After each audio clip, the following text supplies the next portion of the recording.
जयराम जी की। अपन काव्य भेद का पार्ट 1 पढ़ चुके थे। अब आते हैं काव्य भेद के पार्ट 2 पर। तो काव्य भेद के पार्ट 1 में अपन देखिए यहां तक ये पढ़ चुके थे, इसका पूरा परिचय कि आखिरकार काव्य के कितने भेद होते हैं। पहले नंबर अपन ने काव्य के भेद, दृश्य काव्य और श्रव्य काव्य। उसके बाद श्रव्य काव्य के 2 भेद, प्रबंध काव्य और मुक्तक काव्य। प्रबंध काव्य के भी 3 भेद, महाकाव्य, खंड काव्य और आख्यानक गीति। मुक्तक काव्य के 2 भेद, पाठ्य मुक्तक और गेय मुक्तक। फिर गेय मुक्तक के भी 2 भेद, गीति और प्रगीति। ये चीजें केवल अपन इनका परिचय बस क्या हो चुके थे, पढ़ चुके थे। तो पुराने वाले वीडियो में अपन ने ये पढ़ा कि काव्य को अपन ने डिटेल से पढ़ा कि आखिरकार ये काव्य है क्या, काव्य की परिभाषाएं, विभिन्न विद्वानों के अनुसार काव्य की परिभाषा अपन ने क्या की है, पढ़ी है। फिर उसके बाद काव्य के 2 भेद थे, कौन सा, दृश्य काव्य और दूसरा क्या था, श्रव्य काव्य। तो इन दोनों को भी अपन ने क्या किया, बहुत डिटेल से पढ़ा है पिछले वाले वीडियो में। जिसने वीडियो नहीं देखी वो इनको देख सकता है। फिर उसके बाद बात आज अपन को यहां से इस वाले वीडियो में स्टार्ट करते हैं कि प्रबंध काव्य। इनका केवल परिचय पढ़ा था, आज इनका अपन दोनों का क्या करते हैं, डिटेल पढ़ रहे हैं। और कौन सा, प्रबंध काव्य और दूसरा क्या है, मुक्तक काव्य। तो प्रबंध काव्य देखना, यहां पर प्रबंध काव्य कहलाता क्या है, तो यहां अपन ने एक शब्द लिखा प्रबंध काव्य। आप लोगों को एक चीज बता दें कि जितने भी कोई भी क्वेश्चन आते हैं या कोई भी शब्द है और हमें समझ में नहीं आ रहे हैं, हमसे कभी पढ़ा नहीं है, हमें समझ में भी नहीं आ रहा है, तो इतना याद रखो कि हम उस शब्द के बारे में अगर मतलब निकाल रहे हैं या उसमें कोई ना कोई लॉजिकल चीज उसमें क्या होती है, छिपी रहती है, उस लॉजिकल चीज से हम क्या कर सकते हैं, उसके बारे में बड़े डिटेल से क्या हो सकते हैं, समझ सकते हैं और लिख सकते हैं। तो देखो इसमें क्या लॉजिकल चीज छिपी हुई है। तो यहां देखो भैया, ये लिखा है बंध। क्या लिखा है, बंध। बंध का मतलब समझने के लिए अगर हम समझें तो क्या हुआ, बंधा हुआ। क्या है, बंधा हुआ, बंधा हुआ। और उसके बाद ये तो काव्य है, अर्थात बंधा हुआ काव्य क्या कहलाता है हमारा, प्रबंध काव्य। तो बंधा हुआ काव्य ऐसा नहीं लिख देना कि पेपर में आए कि प्रबंध काव्य किसे कहते हैं। तो सर ने तो पढ़ाया था कि बंधा हुआ काव्य क्या है, प्रबंध काव्य। गाय बैल भैंस बकरी नहीं है कि बांध दिया खूंटी से तो वो काव्य क्या हो जाएगा, प्रबंध काव्य हो जाएगा। यहाँ केवल मैंने बंधा हुआ आपको लॉजिक निकालने के लिए बताया ताकि इस चीज में आपको क्या हो जाए, समझ में आ जाए। ठीक है, तो बंधा हुआ वही होता है कि मतलब लाइन से क्या हो, चले। कैसे देखना, यहां समझना कि वह काव्य, परिभाषा कौन लिख रहे हैं इसकी, वह काव्य रचना, वह काव्य रचना जिसका, समझना भैया, सीधा परिभाषा लिखते हुए बता रहे हैं, वह काव्य रचना जिसका पूर्व पदों से, किससे, पूर्व पदों से संबंध हो, क्या हो, संबंध हो, पूर्व पदों से क्या हो, संबंध हो, जिसका तारतम्य ना टूटे, क्या ना हो, जिसका तारतम्य ना टूटे। यहां कुछ कठिन शब्द आ रहे हैं, उनका मैं भी अर्थ बता रहा हूं आपको, जिसका तारतम्य ना टूटे। ठीक है, क्या यहां पर अपन ने क्या लिखा, वह काव्य रचना जिसका पूर्व पदों से संबद्ध, यहां क्या लिखा, संबंध। एक और शब्द आता है संबद्ध। क्या आता है, संबद्ध। इनमें और इनमें, इस शब्द में इस शब्द में केवल अंतर इतना है, कह दो सर यहां पर ना नहीं लिखा है, यहां पर ना धा लिख दिया, यहां पर आपने धावन नहीं लिखा है, तो ये अंतर नहीं है। अंतर रियलिटी में ये है, ये मार्कर कर दिया, यहां देखिए, ये यहां पर अंतर ये है, संबद्ध का मतलब होता है जुड़ा हुआ। क्या होता है, जुड़ा हुआ। और संबंध का मतलब भी क्या होता है, जुड़े हुए। क्या होता है, जुड़े हुए। ठीक है, मतलब किसी ना किसी से जुड़े हुए। देखना यहां पर, काव्य रचना जिसका पूर्व पदों से संबंध हो, क्या हो, संबंध हो। ठीक है, अब देखना इसी की जगह पर कहीं कहीं लिखा रहता है संबद्ध, तो संबद्ध लिखे होने पर भाषा ये लिखी रहेगी कि वह काव्य रचना जो पूर्व पदों से संबद्ध हो, क्या हो, संबद्ध हो। तो बात लास्ट में क्लियर होकर के क्या आती है, वही, क्योंकि संबंध का मतलब भी क्या होता है, जुड़ा होना, और संबद्ध का मतलब भी होता है जुड़ा हुआ। तो ऐसी काव्य रचना जिसका पूर्व पदों से क्या हो, संबंध हो, जिसका तारतम्य न टूटे। क्या ना टूटे, तारतम्य। ये तारतम्य एक शब्द आया, तारतम्य का मतलब होता है चैन। समझने के लिए मान लीजिए कोई चैन है, ये चैन से अपन साइकिल क्या करते हैं, चलाते हैं, और अगर एक आध कड़ी टूट गई तो वो साइकिल क्या होती है, नहीं चलती। तो तारतम्य ना टूटने का मतलब ये है कि उसका क्रम ना टूटे, अर्थात सीधा सीधा कहा जाए कि तारतम्य का मतलब यहां पर क्या है, क्रम, उसका क्रम ना टूटे, तो वो क्या कहलाता है, तारतम्य। आज या तो किसी बच्चे को पिटना है, बार बार, 2 बार हो गया, एक बार मारकर गिर गया, एक बार कैप, देख रहे हैं भैया, बचे रहना, जिसका तारतम्य ना टूटे, तो वो क्या कहलाता है हमारा, ऐसी काव्य रचना क्या कहलाती है, प्रबंध काव्य। क्लियर हो गया। बहुत सारे बच्चों की ये दिक्कत रहती है, सर हमें ये समझ में नहीं आता प्रबंध काव्य और मुक्तक काव्य। अगर प्रबंध काव्य समझ में आ गया तो मुक्तक काव्य भी आ रहा समझ में। प्रबंध काव्य की बात हो गई है, ये परिभाषा हो गई, क्लियर हुआ। अब ये कैसा है कि तारतम्य ना टूटे, ये समझ में नहीं आ रही बात, हमने कह दिया सर यहां पर आपने बोल दिया कि तारतम्य ना टूटे। तो देखिए सीधी सीधी बात ये है कि जैसे कोई भी कहानी, अर्थात कोई भी, जैसे रामायण है, तो रामायण में जितनी भी घटनाएं हैं वो एक दूसरे से क्या है, शुरुआत से लेकर के लास्ट तक जुड़ी हुई है। अगर बीच की एक आध घटना को गायब कर दिया जाए, क्या कर दिया जाए, एक आध घटना को गायब कर दिया जाए, तो फिर वो हमारा प्रबंध काव्य नहीं कहलाएगा, क्योंकि बीच की अगर 2-3 घटनाएं गायब कर दी तो उनका क्रम क्या हो गया, टूट गया। तो समझ में आया कि प्रबंध क्या है, मतलब जो लाइन से चले, क्रम से चले, और उसका तारतम्य बीच में ना टूटे, वो क्या कहलाता है, प्रबंध काव्य। और ज्यादा डिटेल से चले, फिल्म तो सब लोग देखते हैं कि नहीं देखते हैं। तो फिल्म में क्या होती है, बहुत सारी फिल्में आई हैं सीरीज बाय सीरीज, इसका पार्ट 1, इसका पार्ट 2, इसका part 3, सिंगेज blank, सिंगेज king, welcome back, welcome, ये बहुत सारी फिल्में हैं। देखा होगा दंगल, दबंग 1, दबंग 2, दबंग 3, हेरा फेरी, फिर हेरा फेरी, ये सबका है, इतनी सारी फिल्में हैं। तो अपन लोग क्या कहते हैं, अगर अपन पार्ट 2 देख रहे हैं तो मालूम है समझ में उसी को आती है जिसने पार्ट 1 देख लिया है। क्या है, समझ में किसको आएगी, जिसने पार्ट 1 देख लिया है। तो ये क्या है, सीधा सीधा ये कहा जाए, क्यों आती है समझ में, क्योंकि वो पहले वाले पद से क्या है, जुड़ी हुई है। अब बात समझ में आ गई है कि प्रबंध आखिरकार क्या कहलाता है। हेरा फेरी 2 हेरा फेरी 1 से क्या है, जुड़ी हुई है। तो प्रबंध काव्य का मतलब ये होता है कि जिसका पूर्व पदों से, यहां शब्द लिखा है, पूर्व पदों से क्या हो, संबद्ध हो, इसका तारतम्य ना टूटे, प्रबंध काव्य कहलाता है। चलिए प्रबंध काव्य के बाद, प्रबंध काव्य के बताएं 2 भेद, महाकाव्य और खंड काव्य, और ये आख्यानक गीति, सॉरी फिर आप लोगों को लेकिन पढ़ने के लिए केवल कितने ही मिलेंगे, 2 भेद, महाकाव्य और खंड काव्य। तो अभी पहले बात प्रबंध काव्य के अंदर के पार्टों की थोड़ी देर में करेंगे, लेकिन पहले बात कर लेते हैं मुक्तक काव्य की। अगर प्रबंध काव्य समझ में आ गया तो प्रबंध काव्य का जस्ट उल्टा, अर्थात ज्यों का त्यों उसका उल्टा कर दो, तो वो क्या हो जाएगा हमारा मुक्तक काव्य। प्रबंध काव्य में क्या था, ये बंधा हुआ था, और बंधे हुए की रस्सी छोड़ दो, बैल गायब। बैल क्या था, बंधा हुआ था, और उसको हमने क्या कर दिया, रस्सी खोल दी, अर्थात मुक्त कर दिया। क्लियर हुआ। तो वो क्या काम, ऐसा काम हमारा क्या कहलाता है, मुक्त काम, मुक्तक काव्य। बढ़िया, पेपर में आया मुक्तक काव्य किसे कहते हैं, तो बोल देना बंधे हुए बैल की रस्सी खोल दी, तो उसे क्या कह देते हैं, मुक्तक काव्य कह देते हैं। अरे भैया ये नहीं लिखना, देखना मुक्तक काव्य का मतलब देखना, परिभाषा की बात करते हैं सीधे, तो वह काव्य जिसका, या काव्य रचना लिख देते हैं, कोई दिक्कत नहीं, वह काव्य रचना, वह काव्य रचना जिसका पूर्व पदों से, किससे, पूर्व पदों से कोई संबंध ना हो। क्या हो, कोई संबंध ना हो, ठीक, अर्थात क्या है लिखा अपन ने, वह काव्य रचना जिसका पूर्व पदों से कोई संबंध या संबंध ना हो, क्या कहलाता है हमारा, मुक्तक काव्य रचना कहलाती है, अर्थात मुक्तक काव्य कहलाती है।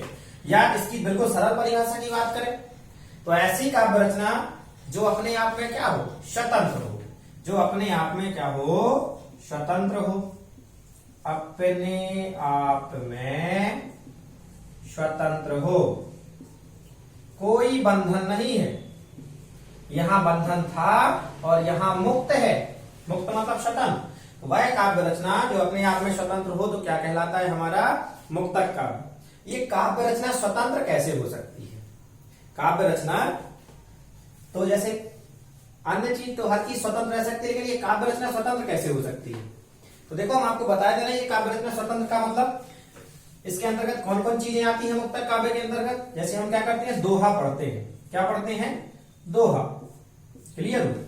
दोहा, चौपाई या पदावली, देखना ये अपने आप में स्वतंत्र है। मतलब एक को पढ़ो अपने आप समझ में आ जाएगा, वही समझ में आ जाएगा कि ये कह रहा है। तो ऐसा का मतलब क्या है, ये पूर्व पद से कोई संबंध नहीं। और जब हमने बात की थी रामायण के बारे में बात कर रहे थे, जब तक पहले वाले इसको अपन को पता नहीं है तब तक दूसरे वाले का अर्थ समझ में आने वाला नहीं है। तो ऐसी काव्य रचना है वो जो है वो हमारा प्रबंध काव्य कहलाता है, और जो अपने आप में स्वतंत्र हो। जैसे दोहा, कोई भी दोहा ले लो, काल करे सो आज करे, आज करे सो अब, पल में पढ़ाई होएगा बहुरी करेगा कब।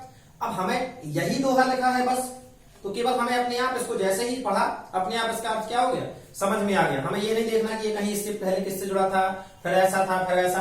तो ऐसी काव्य रचना हमारी क्या कहलाती है, मुक्तक काव्य। चौपाई कोई भी आ जाए अकेली, इसका अर्थ क्या हो गया, समझ में आ गया।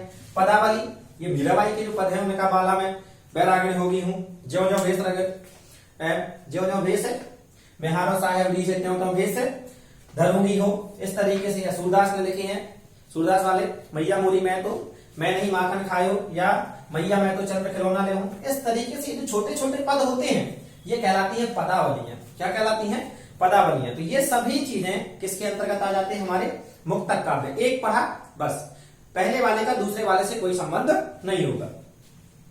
तो देखना 9th वाले, 10th वाले, 11th और 12th वाले, आप लोगों का जो पहला पार्ट है पद्यखंड का, वहां पे जाकर के आपको ये मिलेंगे। कहीं मीरा के पद, सूर के पद, बादशाह तुलसी के दोहे, तुलसी के, इस तरीके से आपको रैदास के या वृंद के दोहे, कबीर के दोहे, रहीम के दोहे, ये क्या मिलेंगे। और हर एक चीज का पहला वाला जो पद अपन ने लिखा है उसका ना तो दूसरे वाले से कोई संबंध होगा ना 10वें वाले से कोई संबंध होगा। क्लियर होगा।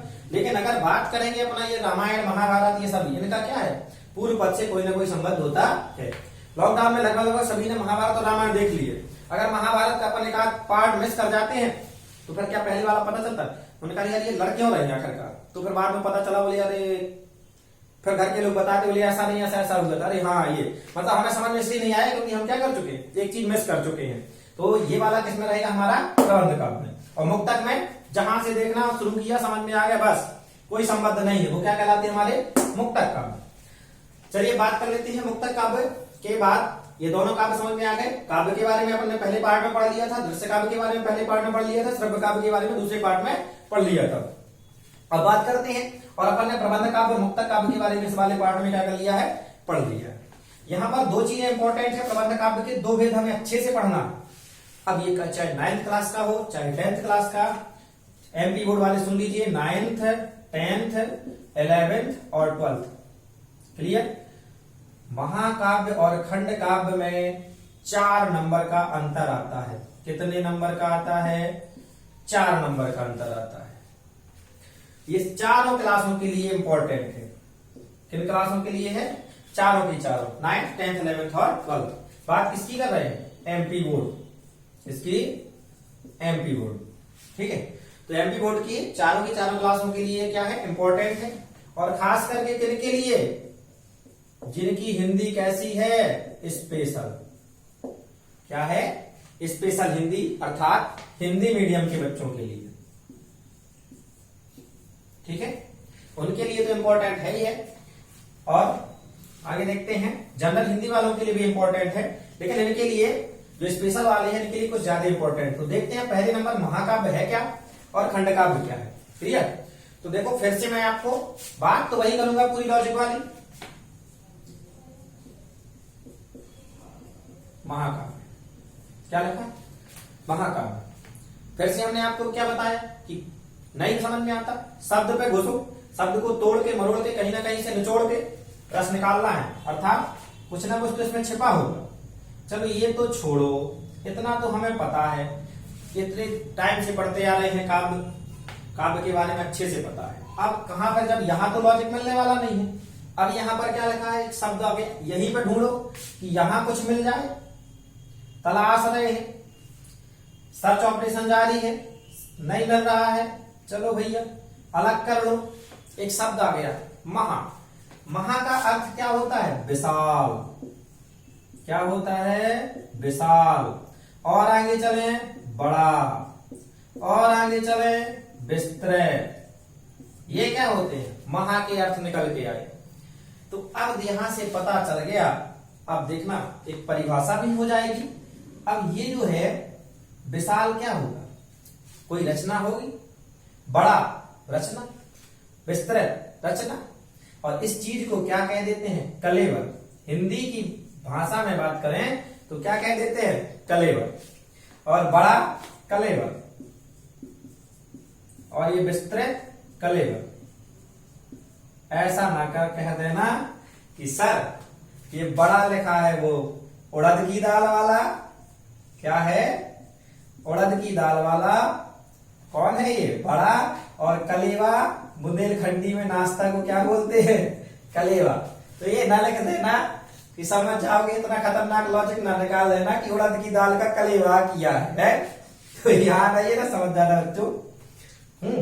यहाँ पर कलेवर का मतलब होता है काव्य रचना। क्लियर हुआ? तो इस चीज को मैं मिटाए दे रहा हूं, नहीं तो कुछ महानुभाव ऐसे हैं जिसका अर्थ क्या निकाल लगे कि आज तो नाश्ता में अर्थात कलेवा में बड़ा मिलने वाला है? देखो यहाँ पर वो मिटा ही दिया, क्योंकि ना रहेगा बांस ना बजेगी बांसुरी। नहीं तो तुम लोगों को तो कलेवा दिखाई रहा, भूख भी लगाई होगी, पढ़ भी रहे हैं 2-3 घंटे से, चलो देख रहे हैं। तो यहां से देखो ये दोनों तरीके से अपन परिभाषा निकाल सकते हैं। विशाल कलेवर, ये भी अभी मजा नहीं आ रहा है, इस पे आ जाओ। विस्तृत कलेवर, क्या लिखा है? विस्तृत कलेवर वाले काव्य को हम क्या कह देते हैं? महाकाव्य। क्या परिभाषा निकल के आई? बिल्कुल सिंपल तरीके से विस्तृत कलेवर वाले काव्य को हम क्या कहते हैं? महाकाव्य। कोई दिक्कत? महाकाव्य कहते हैं। चलो परिभाषा लिख लेते हैं इसी से। अब तो लगभग सभी बच्चे से बनेगी महाकाव्य की परिभाषा। देखना ये है परिभाषा अपनी, नोट कर लेना जल्दी से। विस्तृत कलेवर वाले काव्य को महाकाव्य कहते हैं।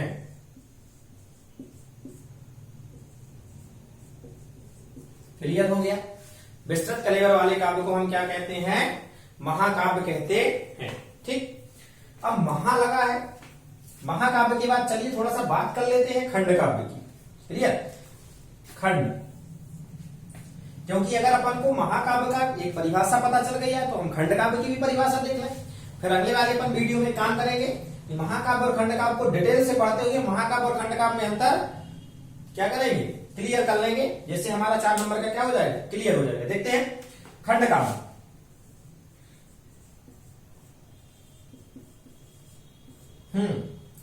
अब अपने काम पे लग जाओ। काम केवल एक ही है, ढूंढो लॉजिक। क्या करना है? लॉजिक ढूंढना है। ये तो बता दिया कि यहां से तो कोई लॉजिक नहीं मिलने वाला, काव्य हो गया। अब लॉजिक मिलेगा यहां पे क्या? खंड। क्या है? खंड। अब भैया खंड का मतलब पता होना चाहिए कि खंड है क्या। तो खंड का मतलब होता है टुकड़ा। क्या होता है? टुकड़ा। अब वहां बड़ा की जगह पर क्या आ जाएगा? चटनी।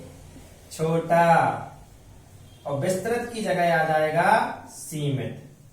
क्या आ जाएगा? सीमित। क्लियर हुआ?